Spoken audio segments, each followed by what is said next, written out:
నేను ప్రభువునకు ఎల్లవేళలా వందనములను అర్పింతును, నిరంతరము అతనిని కీర్తింతును. ప్రభువు నాకు చేసిన మేలులకు గాను సంతోషింతును. ఈ సంగతి విని దీనులు ప్రమోదము చెందుదురు కాక. 34వ కీర్తన 1-2 వచనములు. క్రీస్తునాథుని ప్రియ సహోదరి సహోదరులారా, ఆరాధన కార్యక్రమానికి మిమ్మందరినీ ప్రేమతో ఆహ్వానిస్తూ ఉన్నాను. ఈ ఆరాధనలో పాలు పంచుకుని ఉన్న మిమ్మందరినీ, మీ కుటుంబాలను ఆ దేవాతి దేవుడు హేరాళముగా దీవించాలని ఈ ఆరాధన మీ అందరి కొరకు సమర్పిస్తూ ఉన్నాను. రండి, కలిసి ఆ గొప్ప దేవుని ఆరాధించి మహిమపరుచుకుందాం. ఆరాధించేదం, మనము ఆరాధించేదం, పరమపిత దేవుని ఆరాధించెదం.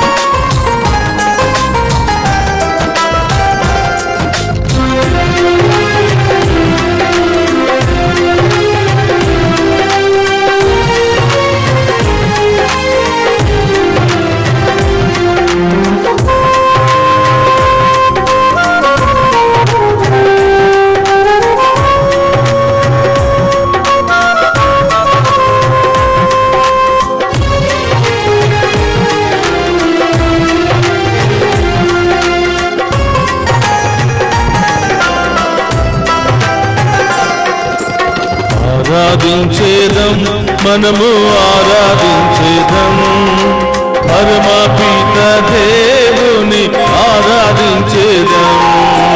ఆరాధించేదం, మనము ఆరాధించేదం, పరమపిత దేవుని ఆరాధించేదం. ఆరాధించేదం, మనము ఆరాధించేదం, పరమపిత దేవుని ఆరాధించేదం. ఆరాధించేదం, మనము ఆరాధించేదం, పరమపిత దేవుని ఆరాధించేదం. హల్లెలూయా హల్లెలూయా గీతం పాడదం, హల్లెలూయా గీతం పాడి ఆరాధించేదం. హల్లెలూయా హల్లెలూయా గీతం పాడిదం, హల్లెలూయా గీతం పాడి ఆరాధించేదం. ఆరాధించేదం, మనము ఆరాధించేదం, పరమపిత దేవుని ఆరాధించేదం. ఆరాధించేదం, మనము ఆరాధించేదం, పరమపిత దేవుని ఆరాధించేదం. రెండు ఆ గొప్ప దేవుని ఆత్మయందును సత్యమందును ఆరాధిస్తూ ఆ గొప్ప దేవుని యొక్క దీవెనలను మనం పొందుకుందాం. ఆమేన్.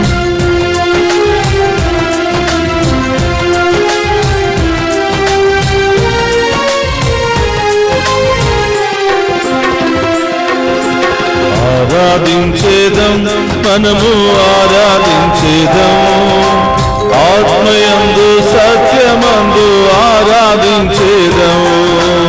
ఆరాధించేదం, మనము ఆరాధించేదం, ఆమేన్. ఆత్మయందు సత్యమందు ఆరాధించేదం. ఆరాధించేదం, మనము ఆరాధించేదం, ఆత్మయందు సత్యమందు ఆరాధించేదం. ఆరాధించేదం, మనము ఆరాధించేదం, ఆత్మయందు సత్యమందు ఆరాధించేదం. హల్లెలూయా గీతం పాడి ఆరాధించేదం, హల్లెలూయా గీతం పాడి ఆరాధించేదం. హల్లెలూయా గీతం పాడి ఆరాధించేదం, హల్లెలూయా గీతం పాడి ఆరాధించేదం.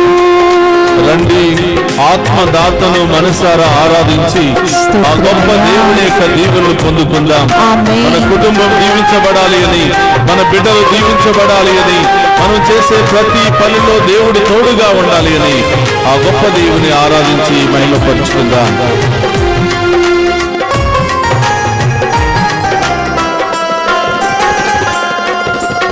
ఆరాధించేదం, మనము ఆరాధించేదం, ఆత్మదాత యేసుని ఆరాధించేదం.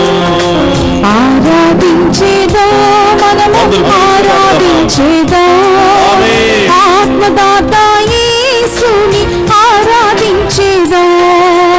ఆరాధించేదం, మనము ఆరాధించేదం, ఆత్మదాత యేసుని ఆరాధించేదం. ఆరాధించేదం, మనము ఆరాధించేదం, ఆత్మదాత యేసుని ఆరాధించేదం.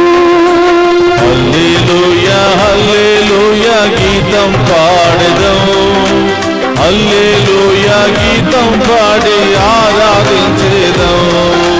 హల్లెలూయా హల్లెలూయా గీతం పాడెదం, హల్లెలూయా గీతం పాడి ఆరాధించేదం. రండి, ఆ గొప్ప దేవుని మనసారా ఆరాధించుకుందాం. దేవుడు చేసిన మేలులకై కృతజ్ఞతలు తెలియజేస్తూ రాబోయే కాలమంతా మనందరినీ దీవించాలని, మనం చేసే ప్రతి పనిలో, ఆలోచనలో, క్రియలలో తోడుగా ఉండి మనందరినీ బలపరచాలని ఆ గొప్ప పవిత్రాత్మ దేవుని మన మధ్యలోనికి ఆహ్వానించుకుంటూ ఆరాధించుకుందాం.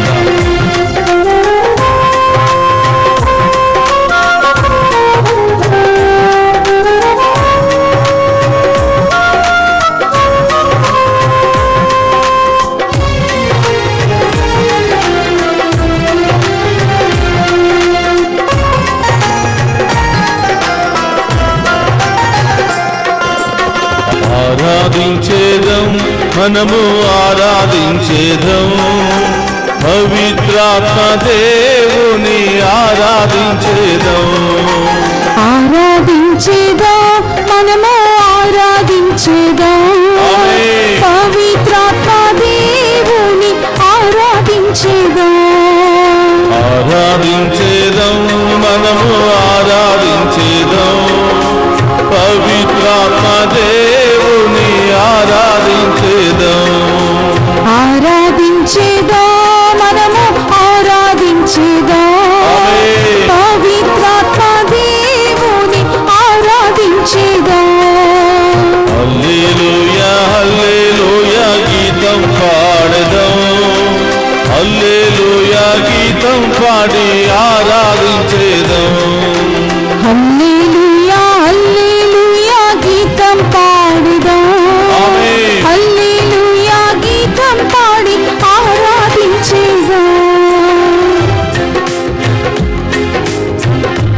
రండి, ఆ గొప్ప దేవుని, ఆ త్రియేక దేవుని మనసారా ఆరాధించుకుందాం.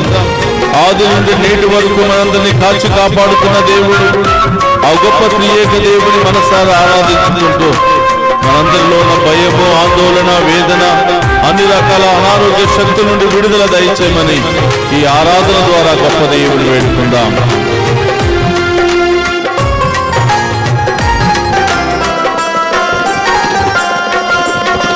ఆరాధించేదం, మనము ఆరాధించేదం, త్రియేక దేవుని ఆరాధించేదం.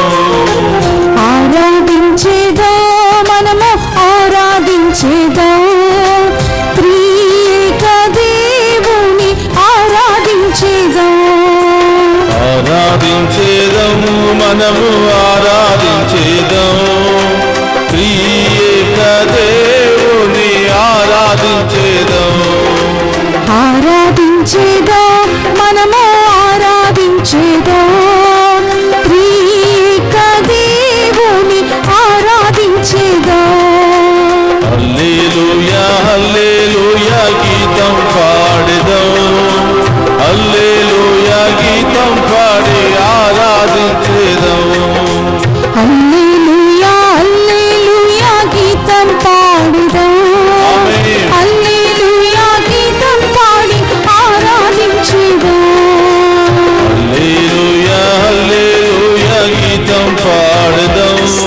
హల్లెలూయా హల్లెలూయా గీతం పాడి ఆరాధించేదం. హల్లెలూయా హల్లెలూయా గీతం పాడెదం. హల్లెలూయా గీతం పాడి ఆరాధించేదం. హల్లెలూయా హల్లెలూయా గీతం పాడెదం. హల్లెలూయా గీతం పాడి ఆరాధించేదం. హల్లెలూయా హల్లెలూయా గీతం పాడెదం. హల్లెలూయా గీతం పాడి ఆరాధించేదం.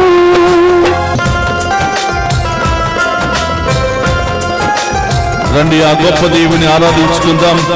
వ్యాధులు బాధలు పోవుని ఆరాధనలో, సమస్యలు ఆటంకాలు తొలగుని ఆరాధనలో విశ్వాసముతో ఆ గొప్ప దేవుని ఆరాధించి మహిమపరుచుకుందాం.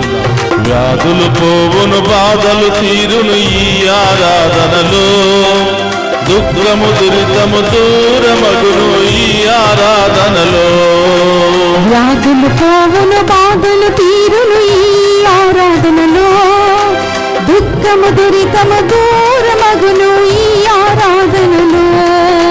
వ్యాధులు పోవును బాధలు తీరును ఈ ఆరాధనలో, దుఃఖము దురితము దూరమగును ఈ ఆరాధనలో. వ్యాధులు పోవును బాధలు తీరును ఈ ఆరాధనలో, దుఃఖము దురితము దూరమగును ఈ ఆరాధనలో. హల్లెలూయా హల్లెలూయా గీతం పాడెదం. హల్లెలూయా గీతం పాడి ఆరాధించేదం. హల్లెలూయా హల్లెలూయా గీతం పాడెదం. హల్లెలూయా గీతం పాడి ఆరాధించేదం. హల్లెలూయా హల్లెలూయా గీతం పాడెదం. హల్లెలూయా గీతం పాడి ఆరాధించేదం. హల్లెలూయా హల్లెలూయా గీతం పాడెదం. చప్పట్లు కొడుతూ ఆరాధిద్దామా? హల్లెలూయా గీతం పాడి ఆరాధించేదం. ఆరాధించేదం మనము ఆరాధించేదం. పరమపిత దేవుని ఆరాధించేదం. ఆరాధించేదం మనము ఆరాధించేదం. పరమపిత దేవుని ఆరాధించేదం. ఆరాధించేదం మనము ఆరాధించేదం. ఆమేన్. పరమపిత దేవుని ఆరాధించేదం. ఆరాధించేదం మనము ఆరాధించేదం. పరమపిత దేవుని ఆరాధించేదం. పరమపిత దేవుని ఆరాధించేదం. పరమపిత దేవుని ఆరాధించేదం. హల్లెలూయా హల్లెలూయా గీతం పాడేదం. హల్లెలూయా హల్లెలూయా గీతం పాడెదం. హల్లెలూయా గీతం పాడి ఆరాధించేదం. హల్లెలూయా గీతం పాడి ఆరాధించేదం. హల్లెలూయా హల్లెలూయా గీతం పాడేదం. హల్లెలూయా హల్లెలూయా గీతం పాడెదం. హల్లెలూయా హల్లెలూయా గీతం పాడేదం. హల్లెలూయా హల్లెలూయా గీతం పాడెదం. హల్లెలూయా హల్లెలూయా గీతం పాడెదం. హల్లెలూయా గీతం పాడి ఆరాధించేదం. హల్లెలూయా గీతం పాడి ఆరాధించేదం. హల్లెలూయా గీతం పాడి ఆరాధించేదం. వ్యాధులు పోవును, సమస్యలు పోవును, ఆటంకాలు పోవును. ఈ ఆరాధనలో ఆ గొప్ప దేవుని పాడి ఆరాధిస్తుండగా ఆ గొప్ప దేవుడు మనందరినీ దీవించునుగాక. మన వ్యాధి బాధ నుండి విడుదల దయచేయునుగాక. అన్ని రకాల ఆటంక శక్తుల నుండి విడుదల దయచేయునుగాక. అన్ని రకాల ప్రమాదాల నుండి దేవుడు మనల్ని కాపాడునుగాక. ఈ ఆరాధన మన కుటుంబాన్ని రక్షించునుగాక. మనందరినీ దీవించునుగాక. మనందరినీ బలపరచునుగాక. మనందరి జీవితంలో గొప్ప కార్యాలు జరిపించునుగాక. గీతం పాడి ఆరాధించేదం. హల్లెలూయా హల్లెలూయా హల్లెలూయా హల్లెలూయా హల్లెలూయా హల్లెలూయా హల్లెలూయా హల్లెలూయా ఆరాధించుకుందాం. కేవలం మా ప్రభువును ఆరాధించడం ద్వారా మాత్రమే, ఆ ప్రభువును స్తుతించి మహిమపరచడం ద్వారా మాత్రమే ఆ గొప్ప దేవుని యొక్క దీవెనలు పొందుకుంటాం. హల్లెలూయా హల్లెలూయా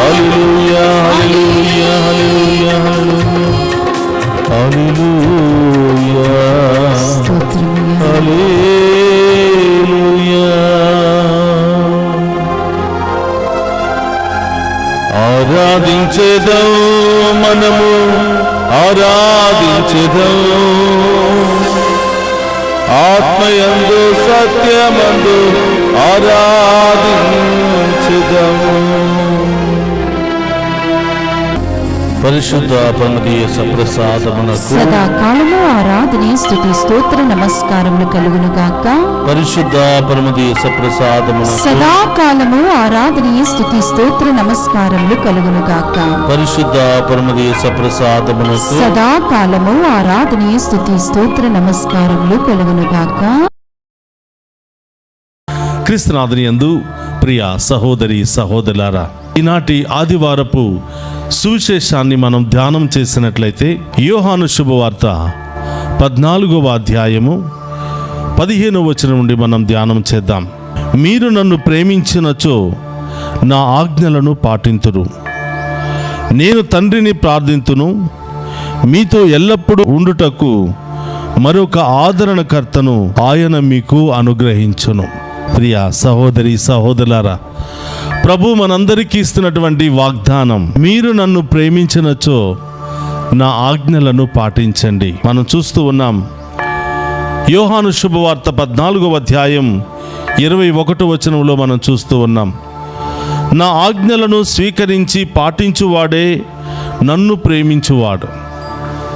ఆయన ఆజ్ఞలను స్వీకరించి పాటించువాడే నన్ను స్వీకరించువాడు. ప్రియ సహోదరులారా, ఆయన ఆజ్ఞలను పాటించటం, స్వీకరించటం, ఆజ్ఞానుసారం జీవించటం అనేది దేవుడు మనందరికీ ఇస్తున్నటువంటి గొప్ప బహుమానం. చాలాసార్లు వాక్యాన్ని వింటున్నాం. మనం పుట్టిన దగ్గర నుంచి ఇప్పటి వరకు అనేక వాక్యాలను మనం విన్నాం. ఎంతోమంది సేవకులు బోధించినటువంటి వాక్యాన్ని మనం విన్నాం, బైబిల్లో చదువుకున్నాం, టీవీలో చూసాం. కానీ ఎన్ని వాక్యాలను మనం పాటిస్తూ ఉన్నాం, ఎన్ని ఆజ్ఞలను మనం పాటిస్తూ ఉన్నాం. వాక్యాన్ని ఆలకించటం చాలా సులువుగానే ఉంటుంది. ఆ విన్నంత సేపు నేను కూడా పాటించాలి, నేను కూడా ఈ వాక్యానుసారం జీవించాలని ఆలోచించటం కూడా చాలా సులువుగానే ఉంటుంది. కానీ ఆ వాక్యాన్ని విన్న తరువాత ఆ ఆలయములో నుంచి బయటికి రాగానే అన్నీ మర్చిపోతూ ఉంటాం. దేవునికి ఇచ్చినటువంటి మాటను మర్చిపోతూ ఉంటాం, ఆ గుడిలో మనకున్నటువంటి ఆ ఆలోచనను మర్చిపోతూ ఉంటాం.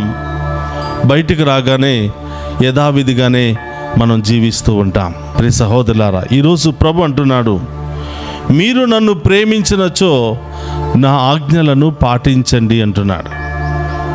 21వ అధ్యాయంలో నా ఆజ్ఞలను పాటించి స్వీకరించువాడే నిజంగా నన్ను ప్రేమించిన వాడవుతాడు అని వాక్యం సెలవిస్తుంది. ప్రియ సహోదరులారా, ఇన్ని సంవత్సరాలు వాక్యాన్ని విన్న తరువాత ఎన్ని వాక్యాలను మనం జీవితంలో పాటించగలిగాం? ఇన్ని సంవత్సరాలు ఎంతోమంది సేవకుల ద్వారా వాక్యాన్ని విన్న తరువాత ఎన్ని వాక్యాలను మన జీవితంలో పాటించగలిగాం? పాపాన్ని వదులుకోగలిగాం, వ్యసనాలను వదులుకోగలిగాం. చూడండి ప్రియ సహోదరులారా, ప్రతి క్రైస్తవుడు పాటించవలసినటువంటి ఆజ్ఞలు కొన్ని ఉన్నాయి. ప్రతి విశ్వాసి పాటించవలసినటువంటి ఆజ్ఞలు కొన్ని ఉన్నాయి. ప్రతి కథోలికుడు పాటించవలసినటువంటి ఆజ్ఞలు కొన్ని ఉన్నాయి. ఒక విశ్వాసిగా, దేవుని బిడ్డలుగా పరలోకం వైపు మనం ప్రయాణం చేయాలి అంటే 10 ఆజ్ఞలు తప్పకుండా పాటించాలి. దేవుడు మోషే ద్వారా మనందరికి ఇచ్చినటువంటి కొన్ని ఆజ్ఞలు, కొన్ని సూచనలు, కొన్ని గైడ్ లైన్స్. బైబిల్ అంతా కూడా నీవు పాటించకపోయినా బైబిల్లో ఉన్నటువంటి అర్థాన్ని, పరమార్థాన్ని 10 ఆజ్ఞల రూపంలో మోషే ప్రవక్త ద్వారా దేవుడు మనకు అందించాడు. కేవలం 10 ఆజ్ఞలు మాత్రమే. మరి ఇన్ని సంవత్సరాల మన విశ్వాస జీవితము తరువాత ఈ 10 ఆజ్ఞలలో ఎన్ని ఆజ్ఞలను పాటించగలిగాం? కనీసం ఒక్క ఆజ్ఞలోనైనా 100కి 100% పాటించగలుగుతున్నామా? ఈ 10 ఆజ్ఞల్లో కనీసం 10 ఆజ్ఞలు పక్కన పెట్టిన కనీసం ఒక్క ఆజ్ఞనైనా తూచా తప్పకుండా పాటించగలుగుతున్నామా? ఎన్నెన్నో వాక్యాలు వింటున్నాం, మనం కూడా వాక్యాన్ని బోధిస్తూ ఉన్నాం, వివరిస్తూ ఉన్నాం. కానీ మన ప్రాక్టికల్ జీవితానికి వచ్చినప్పుడు ఎన్ని ఆజ్ఞలను లేదా ఎన్ని వాక్యాలను మన జీవితంలో పాటించగలుగుతున్నాం. ప్రభు అంటున్నాడు, నన్ను ప్రేమించువాడు తప్పకుండా నా ఆజ్ఞలను పాటిస్తాడు. అవును ప్రియులారా, ఇప్పటి వరకు మనం ఒక్క ఆజ్ఞ కూడా పాటించలేదు అంటే మనం దేవుని ప్రేమించే బిడ్డలుగానే ఉన్నామా, లేక ఈ లోకాన్ని ప్రేమించే బిడ్డలుగా ఉన్నామా? ప్రేమ ఉంటే ఎలాంటి అసాధ్యమైన కార్యాలైనా సాధ్యం చేసుకోగలుగుతాం. ప్రియ బిడ్డలారా, మన బిడ్డలను స్కూల్లో జాయిన్ చేయాలి. మన బిడ్డలకు మెడికల్ సీటు కోసం కొన్ని రాష్ట్రాలు దాటి వెళ్ళాలి. చేతుల్లో డబ్బులు లేవు, ప్రయాణం చేయడానికి డబ్బులు లేవు, బిడ్డలను స్కూల్లో జాయిన్ చేయడానికి డబ్బులు లేవు. కానీ చదివించాలి అనే తపన ఉంది. చదివించకపోతే నా బిడ్డ ఏమైపోతాడో అని బాధ ఉంది. బిడ్డలను ప్రేమించాం కాబట్టి బిడ్డల కోసం ఏది చేయడానికైనా మనం సిద్ధపడతాం. రేయింబవళ్ళు కష్టపడడానికైనా, ఒక పూట తిని మిగతా ఆ యొక్క డబ్బులను సేవ్ చేసి బిడ్డలను చదివించడానికి, ఒక జత 2 జత బట్టలతోనే సంవత్సరం అంతా గడిపి బిడ్డల కోసం అనేక త్యాగాలు చేస్తూ ఉంటాం.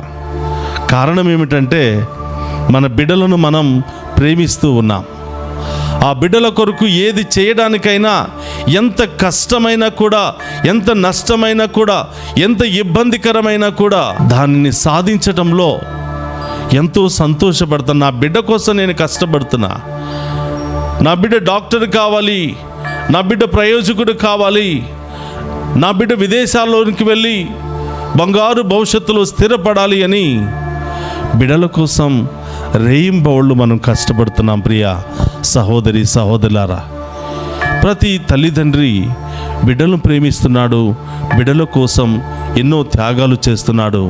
దీనిలో ఎలాంటి తప్పు లేదు. మరి మన బిడ్డలను దీవిస్తున్నటువంటి దేవుడు, మనల్ని దీవిస్తున్నటువంటి దేవుడు, ఇన్ని సంవత్సరాలుగా ఎంతోమంది చనిపోయారు, ఎంతోమంది అనేక రోగాలకు గురి అయి చనిపోయారు, అనేక ప్రమాదాల్లో గురి అయి చనిపోయారు, చిన్న చిన్న సమస్యలకు లోనై ఆత్మహత్యలు చేసుకున్నారు. మరి మన జీవితంలో కూడా ఇలాంటి సమస్యలు ఎదురయ్యాయి.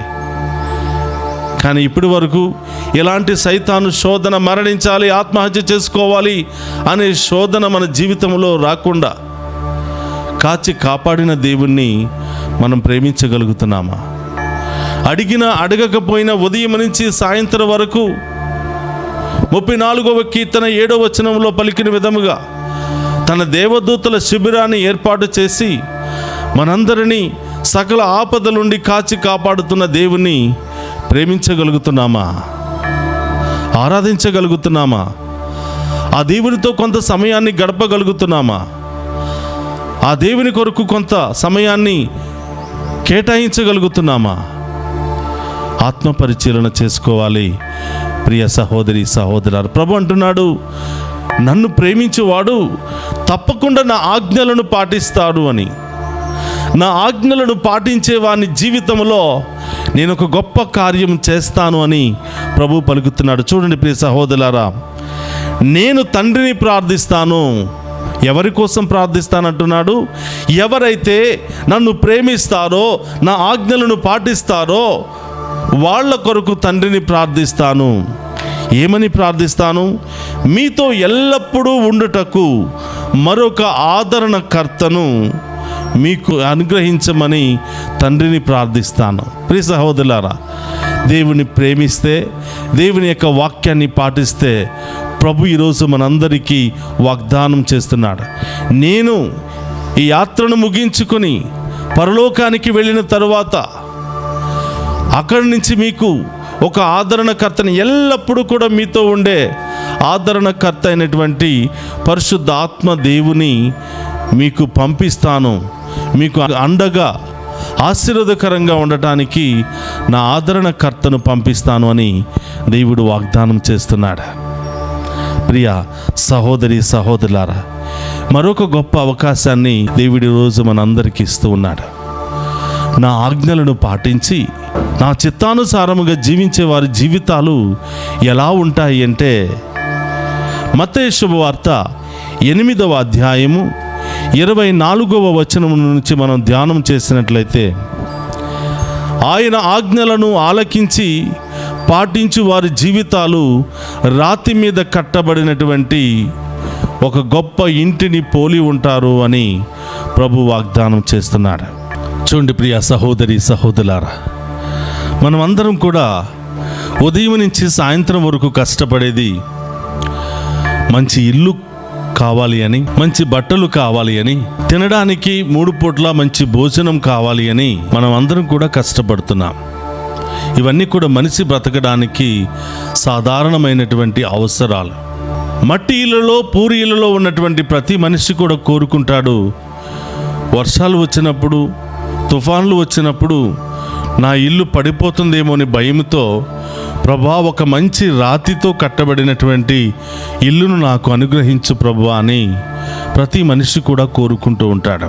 ప్రియ సహోదరులారా, ఈరోజు ప్రభు అంటున్నాడు, నా ఆజ్ఞలను పాటిస్తే, నా వాక్యానుసారం జీవిస్తే తప్పకుండా మీ ఇల్లు రాతి మీద కట్టబడినటువంటి ఇల్లుగా మారిపోతుంది. మీ జీవితం కూడా రాతి మీద కట్టబడినటువంటి ఇల్లుగా మారిపోతుంది. జడివానలు కురిచినను, వరదలు వెలువలై పారినను మీరు దేనికి భయపడని అవసరం లేదు అని ప్రభు వాక్యం ద్వారా తెలియచేస్తున్నాడు. చూడండి ప్రియ సహోదరులారా, ఆయన మనల్ని రాళ్ళు మోయమని చెప్పడం లేదు, బంగారపు కానుకలు ఆభరణాలు తీసుకురామని చెప్పడం లేదు. కేవలం ఆయన మనకు చెప్పే ఒకే ఒక వాక్యం, నన్ను ప్రేమిస్తే నా ఆజ్ఞలను పాటించండి. నా ఆజ్ఞలను పాటించే వారి జీవితంలో నేను గొప్ప కార్యాలు చేస్తాను, మీరు ఊహించినటువంటి కార్యాలు చేస్తాను.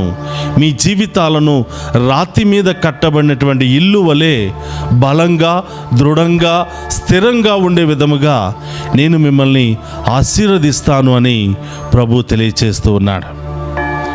కాబట్టి ప్రియ సహోదరులారా, దేవుడు ఈరోజు తన ఆజ్ఞలను పాటించమని ఆహ్వానిస్తున్నాడు.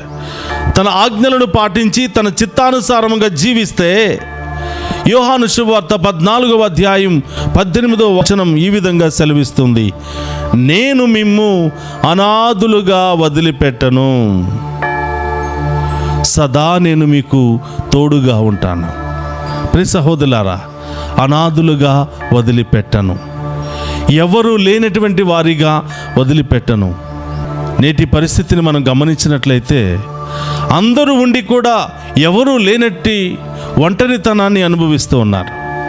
అన్నీ ఉండి కూడా ఏమీ లేనటువంటి దీన పరిస్థితిని అనుభవిస్తూ ఉన్నారు. ప్రియ సహోదరులారా, నేటి కాలంలో మనిషి సంతోషంగా సమాధానంగా ఉండాలంటే కేవలం డబ్బు మాత్రమే సరిపోదు, కేవలం ఆస్తులు ఐశ్వర్యాలు మాత్రమే సరిపోదు, కేవలం పేరు ప్రతిష్టలు ఉంటే మాత్రమే సరిపోదు. మనిషిలో శాంతి సమాధానం లభించేది కేవలం దేవుని యొక్క ఆశీర్వాదం ద్వారా మాత్రమే.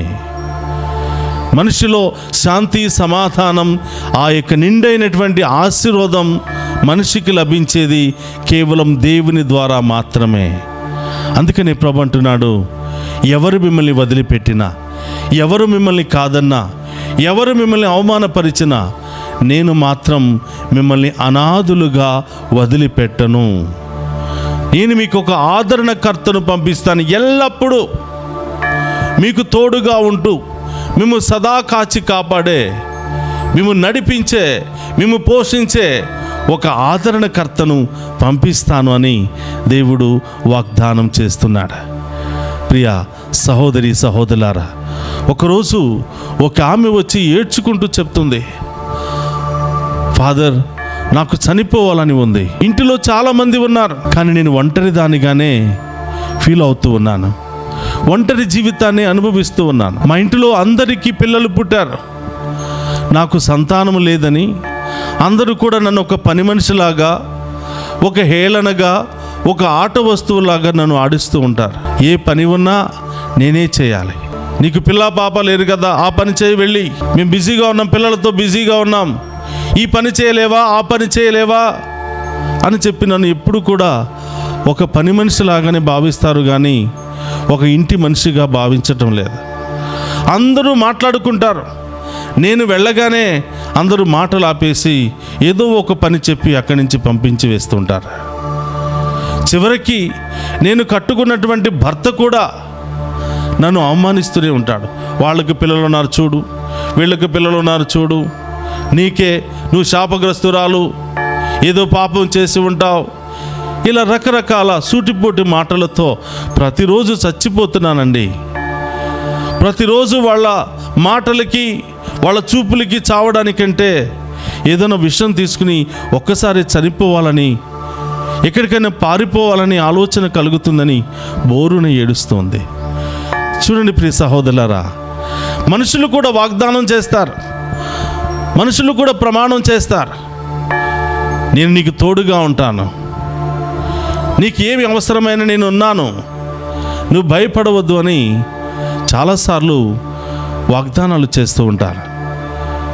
అదంతా మనం పెళ్లిలో చూస్తూ ఉన్నాం.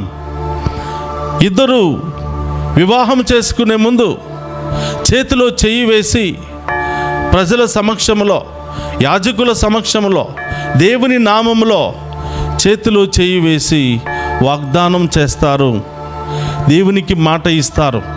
ఈ రోజు నుండి మేము ఒకరినొకరు ప్రేమించుకుంటాము, కష్టములో, సుఖములో, సౌఖ్యంలో, వ్యాధిలో, అన్ని సందర్భాలలో మేము ఒకరినొకరు ప్రేమించుకుంటూ, ఒకరికి ఒకరు ప్రామాణికముగా ఉంటూ మా జీవిత అంత్యకాలము వరకు అలాగే జీవిస్తాము అని మాట ఇస్తూ ఉంటారు. ప్రియ సహోదరులారా, మరి కష్టం వచ్చినప్పుడు భర్త ఎందుకు భార్యని వదిలిపెడుతున్నాడు? ఒక వారం రోజులు అనారోగ్యంతో మంచాన పడి ఉంటే నీకు నేను సేవలు చేయాలా, మీ పుట్టింటికి వెళ్ళు అని ఎందుకు తరిమేస్తున్నాడు? సంతానం లేదు, మిగతా వాళ్ళకి పిల్లలు పుట్టారు, నీకెందుకు పుట్టలేదు అని ఎందుకు భార్యని ఇంటికి తరిమేస్తున్నాడు? పెళ్లి రోజున ఏమి వాగ్దానం చేశాం? కష్టంలో, సుఖంలో, సౌఖ్యంలో, వ్యాధిలో ఎన్ని రకాల సమస్యలు వచ్చినా నేను నిన్ను వదిలిపెట్టను, నేను నిన్ను అనునిత్యము ప్రేమిస్తూనే ఉంటాను, నేను నీకు ప్రామాణికంగానే ఉంటాను అని మనందరం కూడా వివాహ సమయంలో మాట ఇస్తూ ఉంటాం.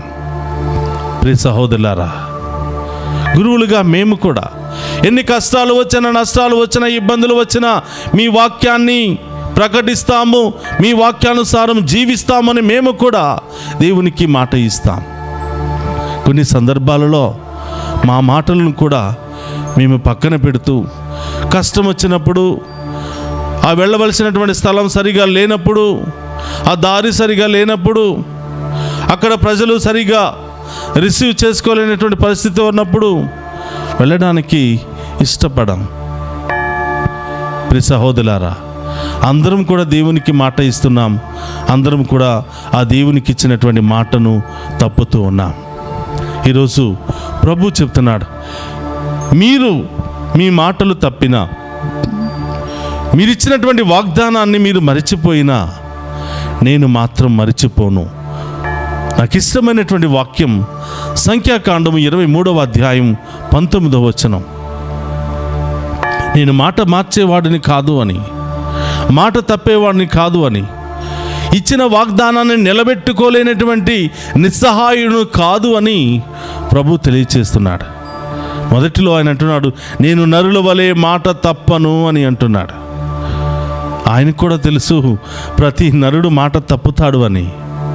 ప్రతి మనిషి, ప్రతి మానవుడు ఉదయం నుంచి సాయంత్రం వరకు ఎక్కడో ఒక చోట మాట తప్పుతున్నాడు, దేవుని యొక్క వాగ్దానాన్ని నెరవేర్చలేకపోతూ ఉన్నాడు, దేవుని యొక్క వాక్యాన్ని అనుసారం జీవించలేకపోతూ ఉన్నాడు.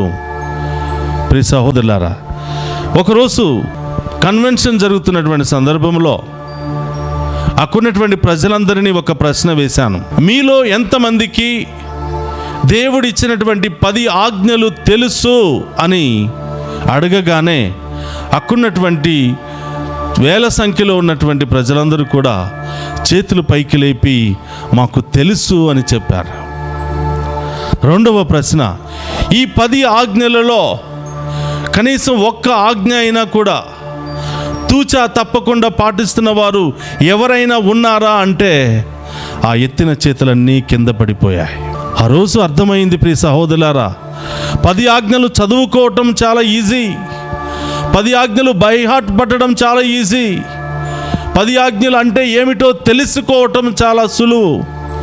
కానీ 10 ఆజ్ఞల ప్రకారం జీవించటం మానవుడికి చాలా కష్టం అనిపిస్తుంది అని అప్పుడు అర్థమైంది. ప్రియ సహోదరులారా, 10 ఆజ్ఞలు ఉన్నాయని చెప్తే సరిపోదు.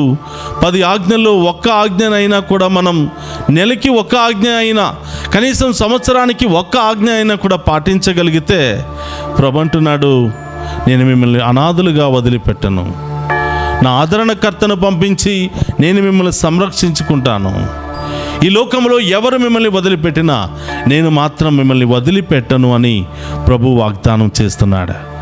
ప్రియ సహోదరి సహోదరులారా, ఈ వాక్యాన్ని మనం చాలాసార్లు విని ఉంటాం కదా, కానీ దీని అర్థం ఇది. బైబిల్ చదవటం చాలా సులువే. ఆ చదివినంత చెప్పు, ప్రభా నేను ఈ వాక్యానుసారం జీవిస్తాను, నాకు ఆ మనస్సుని ఇవ్వండి, ఆ మంచి మనస్సును నాకు ఇవ్వండి అని ప్రార్థించడం కూడా చాలా సులువే. గుడిలో నుంచి బయటికి వచ్చిన తర్వాత, ఒక రోజు గడిచిన తర్వాత, 2 రోజులు గడిచిన తర్వాత ఆ రోజు చదివిన వాక్యాన్ని గుర్తించుకుని ఆ వాక్యానుసారం జీవించటం ప్రతి మానవుడికి కష్టమైపోతూ ఉంది.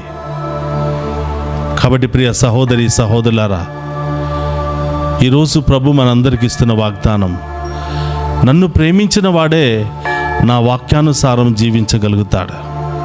నా వాక్యానుసారం జీవించగలిగిన వారి జీవితాలు రాతి మీద కట్టబడతాయి, ఉన్నతమైన స్థితిలో కట్టబడతాయి.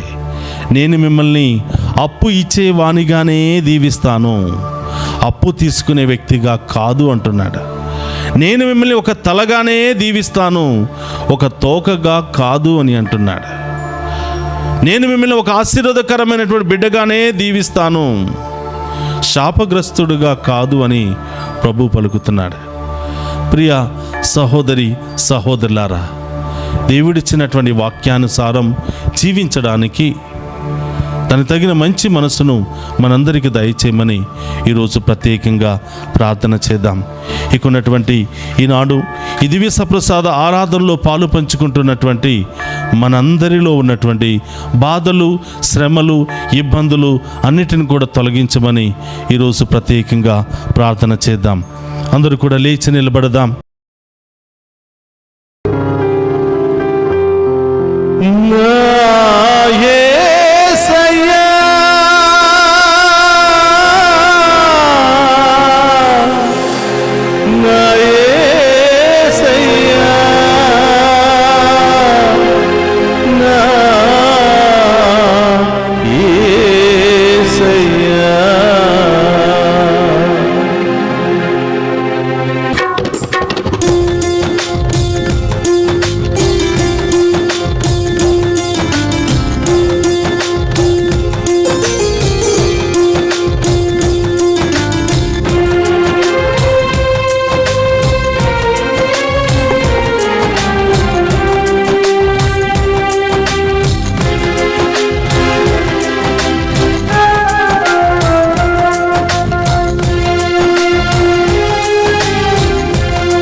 ఇక నేను కాదు, క్రీస్తే నాయందు జీవించుచున్నాడు. జీవించున్నది ఇక నేను కాదు, క్రీస్తే నాయందు జీవించుచున్నాడు. జీవించున్నది ఇక నేను కాదు, క్రీస్తే నాయందు జీవించుచున్నాడు.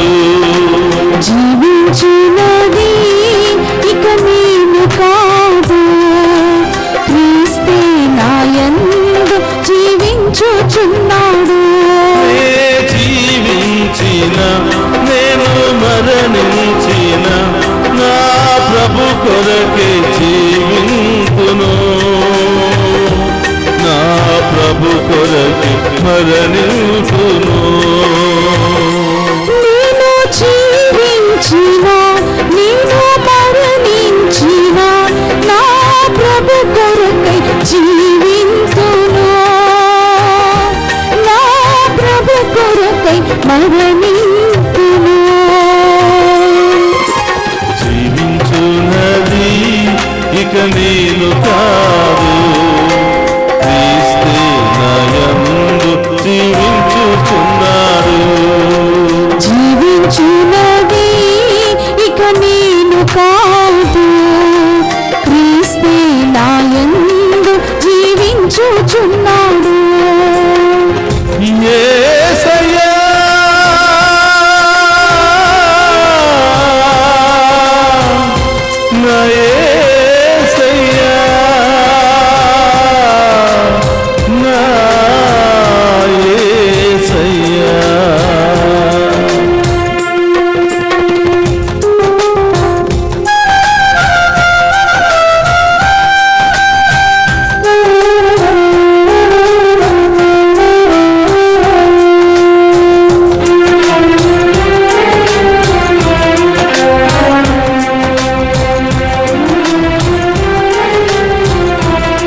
సమృద్ధి జీవమును ఇచ్చుటకు వచ్చి తిని అని అన్నాడు నా యేసయ్యా.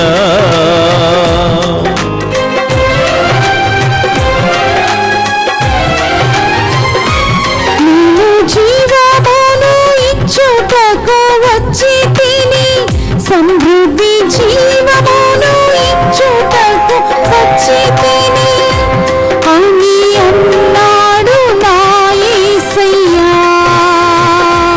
నేను జీవించుచున్నాను కనుకనే మీరు కూడా జీవించుచున్నారు.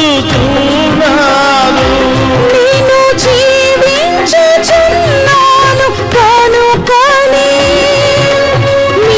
కూడా జీవించుచున్నారు. ఎల్లప్పుడైనా ఏ స్థితి అందైనా నాలోనే జీవింతురు. ఎల్లప్పుడైనా ఈ స్థితి అందైనా నాలోన జీవింతురు అని అన్నాడు నా యేసు దేవుడు. అని అన్నాడు నా యేసు దేవుడు. జీవించున్నది ఇక నేను కాదు, క్రీస్తే నా యందు జీవించుచున్నాడు. జీవించున్నది ఇక నేను కాదు, క్రీస్తే నా యందు జీవించుచున్నాడు. నేనే పునరుత్థానము జీవమని పలికిన దేవా, మరణించినను మీరు జీవిస్తారని పలికిన దేవా, స్తోత్రమయ్యా. స్తోత్రం తండ్రి. ఆరాధన ద్వారా మేము మీతో పునరుత్థానమయ్యే భాగ్యాన్ని దయచేయమని, ఆ బాధ నుండి వ్యాధుల నుండి విడుదల పొందుకునే భాగ్యాన్ని దయచేయమని, మీతో సదా జీవించే భాగ్యాన్ని దయచేయమని, బిడ్డలుగా సాక్షులుగా ముందుకు వెళ్లే భాగ్యాన్ని దయచేయమని మేము ఆరాధిస్తూ మహిమపరుస్తూ ప్రార్థిస్తున్నాము దేవా. మా ప్రార్థన ఆలకించి ఈ ఆరాధనలో పాలు పంచుకున్న ప్రతి బిడ్డను దీవించమని ప్రార్థిస్తున్నాము.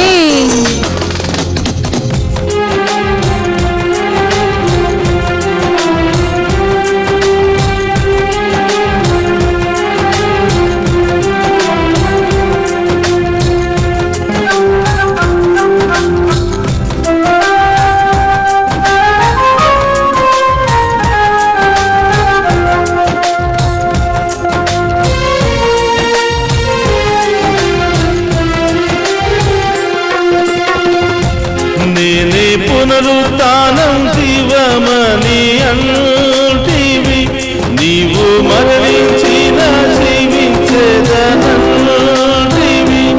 ఇక నీ కొరకే జీవింతు నేనయ్యా.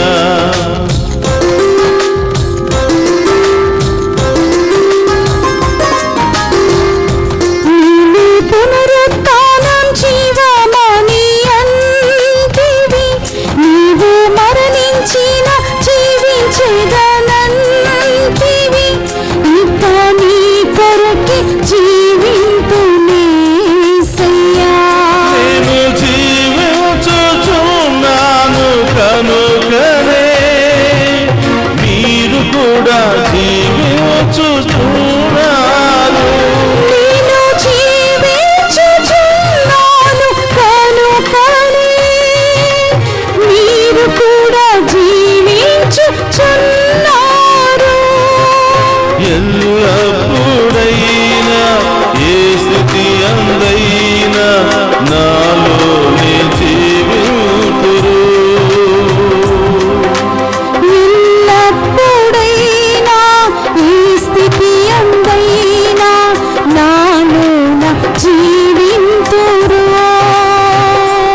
అని అన్నాడు నా యేసు దేవుడు.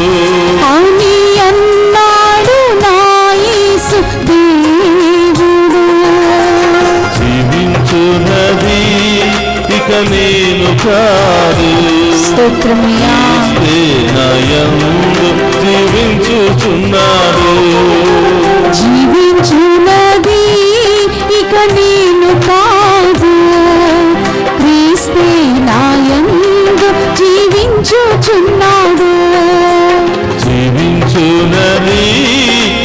నేను కాదు, క్రీస్తే నాయందు జీవించుచున్నాడు.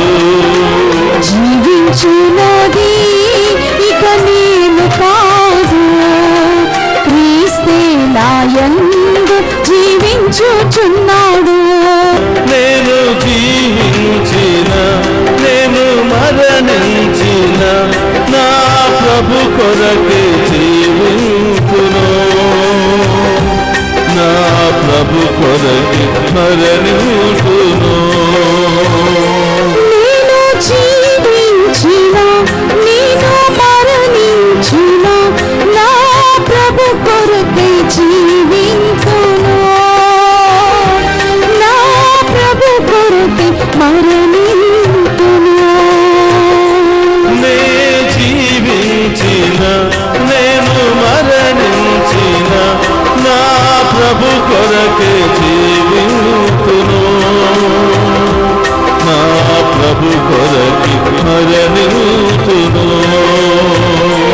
నేను జీవించిన, నేను మరణించిన, నా ప్రభు కొరకే జీవించును, నా ప్రభు కొరకే మరణించును. జీవించున్నది ఇక నేను కాదు, క్రీస్తే నాయందు జీవించుచున్నాడు. జీవించున్నది ఇక నేను కాదు, క్రీస్తే నాయందు జీవించుచున్నాడు. జీవించున్నది ఇక నేను కాదు, క్రీస్తే నాయందు జీవించుచున్నాడు. జీవించున్నది ఇక నేను కాదు, క్రీస్తే నాయందు జీవించుచున్నాడు. జీవించున్నది ఇక నేను కాదు, క్రీస్తే నాయందు జీవించుచున్నాడు. జీవించున్నది ఇక నేను కాదు, క్రీస్తే నాయందు జీవించుచున్నాడు.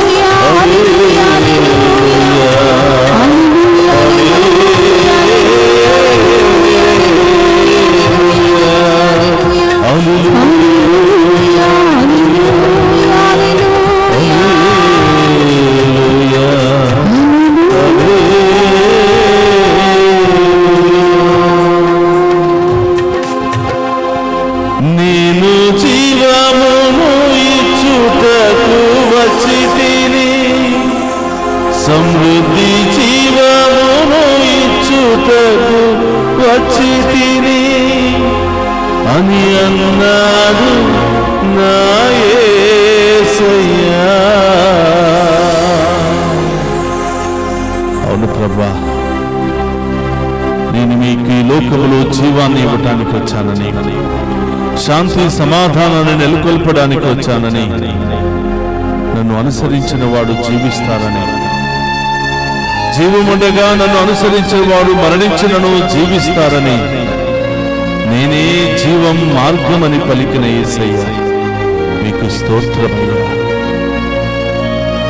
ఆ జీవపు బాటలో నడిచే యోగ్యతను దయచేసి, మరణాన్ని జయించి మూడవ రోజు సజీవుడిగా లేచి చరిత్రనే తిరగరాసిన యేసయ్య, ఈ సత్యాన్ని నేను నమ్మి విశ్వసించి నేను కూడా మేము ఆరాధిస్తే, నేను కూడా మేము మహిమపరిస్తే నాకు కూడా ఈ ఉత్థాన భాగ్యం లభిస్తుందని నమ్మే యోగ్యతను దయచేయమని ప్రార్థిస్తున్నాను. ఎప్పుడు బాధలు, ఎప్పుడు సమస్యలే, ఈ సమస్యలతోనే నేను మరణిస్తానేమో, ఈ బాధలు వేదనలతోనే నేను మరణిస్తాను అని నీలో నీవే కలవరపడుతున్నావు బిడ్డ. కలత చెందుతున్నావా బిడ్డ? ప్రభు వైపు చూడు. ఆయన మరణాన్ని జయించి ఉత్థానుడై జీవముండగా మీరు నన్ను ఆరాధిస్తే మీరు కూడా జీవిస్తారనే సాక్ష్యాన్ని నిరూపించిన ప్రభు వైపు చూడు బిడ్డ. 2000 సంవత్సరాల క్రితం పలికినటువంటి మాటలు నేటి వరకు సజీవంగానే ఉన్నాయి. ఆయన మాటలో సత్యమున్నది, జీవమున్నది, ప్రాణమున్నది. ఆ జీవము కలిగినటువంటి మాటలను విశ్వసించిన వారి జీవితంలో అద్భుత కార్యాలు జరుగుతూ ఉన్నాయి. ఓ ప్రభువా, జీవించినది ఇక నేను కాదు, క్రీస్తే నాయందు జీవిస్తున్నాడు కనుక నేను జీవిస్తాను అని పౌలు గారు సాక్ష్యం చెప్తూ ఉన్నారు. నాలో ఉన్నది నా ప్రాణము కాదు, క్రీస్తే. నాలో ఉన్నది నా జీవము కాదు, క్రీస్తే. ఆయన ఉన్నంత వరకు నేను జీవిస్తాను. ఆయన కోసమే జీవిస్తాను. ఆయన కోసమే మరణించడానికి నేను సిద్ధముగా ఉన్నాను. కారణం ఏమిటంటే మరణించలను నేను మళ్ళీ జీవిస్తానని నమ్మకం. ప్రియ సహోదరి సహోదరులారా, పౌలు గారు వలె మనమందరం కూడా దేవునికి సాక్షులుగా మారుదాం. పౌలు గారు వలె మనము కూడా దేవుని ఎడతెగక ఆరాధిద్దాం. పౌలు గారు వలె మనమందరం కూడా ఆయనను వెంబడిద్దాం. ఆయన ఆరాధించి వెంబడించే వారి జీవితంలో అనేకమైన కార్యాలు దేవుడు చేస్తూ ఉన్నారు. ఓ ప్రభువా, ఈ దివ్య సప్రసాద ఆరాధనలో ఉన్న ప్రతి బిడ్డను మీకు సమర్పిస్తూ ఉన్నాను. ప్రభు, అనేకమైన బాధలతో, వ్యాధులతో, సమస్యలతో మీ ముందు మోకరించి అడుగుతున్న ప్రతి బిడ్డ దీవించబడునుగా. ప్రతి కుటుంబము దీవించబడునుగా. కుటుంబంలో ఉన్న ప్రతి బిడ్డ దీవించబడునుగా. ఓ ప్రభు, చిన్నారి బిడ్డ మొదలు వృద్ధుల వరకు ప్రతి ఒక్కరిని దీవించమని, ఎవరెవరైతే ఈ ఆరాధనలో ప్రత్యేకంగా ప్రార్థన చేయమని ముందుకు వచ్చి ఉన్నారో వారందరి ఉద్దేశాలన్నీ కూడా నెరవేరాలని ఓ ప్రభువా, ఈ ఆరాధన ద్వారా అనేక మందికి స్వస్థతనిస్తున్నందుకు స్తోత్రం. ఈ ఆరాధన ద్వారా అనేక మంది కుటుంబాలు అద్భుత కార్యాలు చేస్తున్నందుకు స్తోత్రం. ఈ ఆరాధన ద్వారా ప్రభువా అనేక మందికి స్వస్థతనిస్తూ, ఆరోగ్యాన్ని ఇస్తూ, పడక నుండి కూడా లేవనెత్తుతూ ప్రభువా ఆసుపత్రిలో చికిత్స పొందుతూ ఉండగానే మీ సంపూర్ణ స్వస్థతను వాళ్ళకి అందిస్తున్నందుకు యేసయ్యా, ఇక్కడున్నటువంటి ఏ ఒక్క బిడ్డను కూడా వదిలిపెట్టకుండా ఈ బిడ్డలందరినీ కూడా దీవించమని ప్రార్థిస్తూ ఉన్నాను. ఒక్కొక్క బిడ్డలో ఉన్న సమస్యలు, బాధలు ఏమై ఉన్నాయో వాటన్నిటిని తొలగించమని వేడుకుంటున్నాం. ప్రియ సహోదరి సహోదరులారా, దేవుని ముందు మోకరిస్తే ఈ యొక్క ఆరాధనలో మీరు పాలు పంచుకుంటూ ఉంటే ఎక్కడున్నావో అక్కడే ఉంటూ నీ కుడి చేతిని ఎక్కడెక్కడ గాయాలు, బాధ, వేదన, నొప్పి ఉందో అక్కడ పెట్టి ప్రభువుకు సమర్పించు. ఆ గొప్ప దేవుడు నీకు స్వస్థతనిస్తూ ఉన్నాడు, నీకు విడుదలనిస్తూ ఉన్నాడు, నీకు సమాధానం ఇస్తూ ఉన్నాడు. నీ సమస్యలన్నీ తొలగించబోతున్నాడు. నీ కుటుంబంలో గొప్ప కార్యాలు చేయబోతున్నాడు. నీకు కావలసిన ఓదార్పును దయచేయబోతున్నాడు. మారు మనస్సును దయచేయబోతున్నాడు. నిన్ను మోసం చేసిన వారి మనస్సును మార్చబోతున్నాడు. విరుద్ధముగా ప్రకటనలు చేసిన వారిని మనస్సును మార్చబోతున్నాడు. నూతన కార్యాలు నీ ఇంటిలో జరగబోతున్నాయి. గొప్ప కార్యాలు ఇంటిలో జరగబోతున్నాయి. ప్రభువుకు సమర్పించు, ప్రార్థించు బిడ్డ. గొప్ప దేవుని ఆరాధించు. అడుగు, ఏం కావాలని వచ్చావో, ఏం పొందుకోవాలని ఆశపడుతున్నావో ప్రభువును అడుగు. దూర దేశము నుండి ఒక బిడ్డ ప్రత్యేకమైన ఉద్దేశం కోసం ప్రార్థిస్తూ ఉంది. దేవుడు అతి త్వరలోనే ఆ బిడ్డకు జవాబునివ్వబోతూ ఉన్నాడు. భయంకరమైన ఇన్ఫెక్షన్ తో బాధపడుతున్న బిడ్డకు దేవుడు సంపూర్ణ స్వస్థతనిస్తూ, భయంకరమైన కడుపు నొప్పితో, కిడ్నీ సమస్యతో బాధపడుతున్న వారికి దేవుడు సంపూర్ణ స్వస్థతను, విడుదలనిస్తూ, బ్యాక్ పెయిన్ తో, నడుము నొప్పితో లేవలేని పరిస్థితుల్లో ఉన్న ఒక బిడ్డను దేవుడు తాకి స్వస్థపరుస్తూ, సంతానం లేదని బాధపడుతూ ఏడుస్తున్న బిడ్డకు గర్భాన్ని మరొకసారి ఆశీర్వదిస్తూ ఉన్నాడు. గర్భాన్ని ఫలింపచేస్తూ ఉన్నాడు. అనేక చికిత్సలు పొందుతున్నటువంటి బిడ్డకు భయము, ఆందోళనగా ఉన్నటువంటి ఆ బిడ్డను దేవుడి సమయంలో తాకి స్వస్థపరుస్తూ ఆ చికిత్స ద్వారా మంచి ఆరోగ్యాన్ని బిడ్డకు దయచేయబోతున్నాడు. హల్లెలూయా, హల్లెలూయా, హల్లెలూయా, హల్లెలూయా, హల్లెలూయా, హల్లెలూయా. దూరదేశంలో ఉన్నటువంటి బిడ్డ కోసం ప్రార్థిస్తున్నటువంటి తల్లి ప్రార్థనలు దేవుడు ఆలకిస్తూ ఉన్నాడు. పరీక్షలు రాయబోతూ ఉండగా దేవుడు ఆ బిడ్డకు గొప్ప సహాయాన్ని అందించబోతూ ఉన్నాడు. ఇంటర్వ్యూలకు వెళుతూ ఉండగా దేవుడు ఆ బిడ్డకు గొప్ప సహాయాన్ని అందించబోతూ ఉన్నాడు. హల్లెలూయా, హల్లెలూయా, హల్లెలూయా, హల్లెలూయా, హల్లెలూయా హల్లెలూయా హల్లెలూయా హల్లెలూయా హల్లెలూయా హల్లెలూయా హల్లెలూయా హల్లెలూయా. ఇంకేమేమి కావాలని వచ్చారో ప్రార్థించండి. ఒక తల్లి చిన్నారి బిడ్డ కోసం ప్రార్థన చేస్తుంది. ఆ బిడ్డ సమస్య ఏదైనా యేసు నామములో అది తొలగిపోవునుగాక. ఆమేన్. దారి ప్రయాణంలో ఉన్న బిడ్డలు క్షేమంగా గమ్యస్థానానికి చేర్చుకోవాలని యేసు నామములో ప్రార్థిస్తూ ఉండగా వారి ప్రయాణం అంతా సుఖప్రదంగా సాగిపోవునుగా ఆమేన్. ప్రార్థించండి. చాలా మంది మెసేజెస్ ద్వారా ప్రత్యేకమైన తలంపుల కోసం సమర్పిస్తూ ఉన్నారు, ప్రార్థిస్తూ ఉన్నారు. ఆ దేవుడు మీ మెసేజెస్ ను చూస్తూ ఉన్నాడు, మీ ఉద్దేశాలను చూస్తూ ఉన్నాడు. యేసు నామములో మీ తలంపులన్నీ నెరవేరునుగా, జీవితంలో గొప్ప కార్యాలు జరుగునుగా. ప్రార్థించండి. ఒక నిమిషం మీ మనస్సులో ఈ ఆరాధన కార్యక్రమం ద్వారా ఏది నెరవేరాలనుకుంటున్నావో వాటిని ప్రభు పాదాల చెంత ఉంచి విశ్వాసముతో ప్రార్థించు. నీవు విశ్వసిస్తే దేవుని మహిమను చూస్తావు బిడ్డ. ఆ గొప్ప విశ్వాసాన్ని దయచేయమని అడుగు. ఆఖరి ఆశీర్వాదాన్ని స్వీకరించే ముందు నీ ఉద్దేశాలన్నీ కూడా ప్రభు పాదాల చెంత ఉంచి విశ్వాసంతో ప్రార్థించు.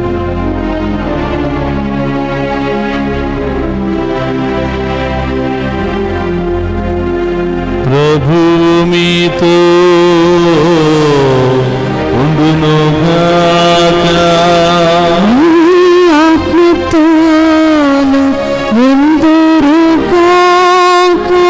సర్వశక్తి గల సర్వేశ్వరుడు పితా పుత్ర పవిత్రాత్మ మనందరినీ శాంతితో సమాధానముతోను ఆయుధారోగ్యాలతోను సదా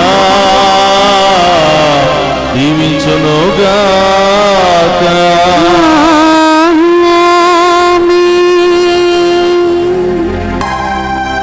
ఈ ఆరాధన ద్వారా సునీత అనే బిడ్డను దేవుడు స్వస్థపరుస్తూ ఉన్నాడు. ఆ బిడ్డ యొక్క వ్యాధి బాధల నుండి దేవుడు విడుదలనిస్తూ ఉన్నాడు. యేసు నామములో నీవు ఎక్కడ ఉన్నా ఆ స్వస్థత నీకు లభించునుగాక.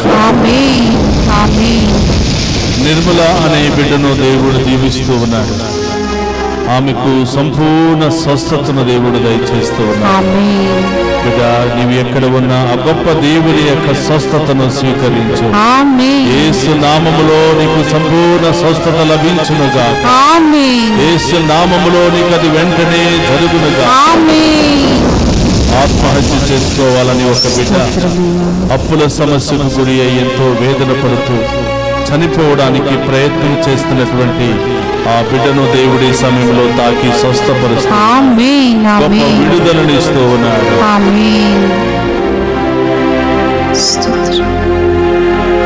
జీవించునది ఇక నేను కాదు,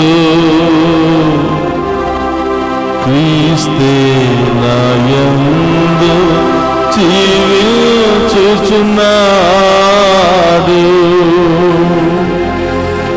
నేను జీవించును, నేను మరణించును, నా ప్రభు కొరకు జీవించును, నా ప్రభు కొరకు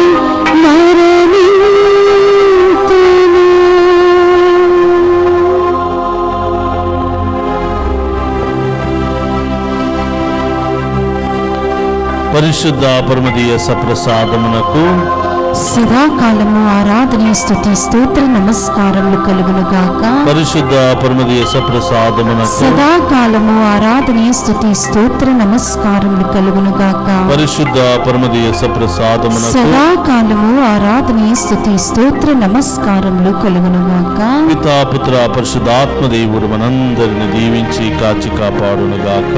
ఆమేన్. ఆమేన్. ఆమేన్.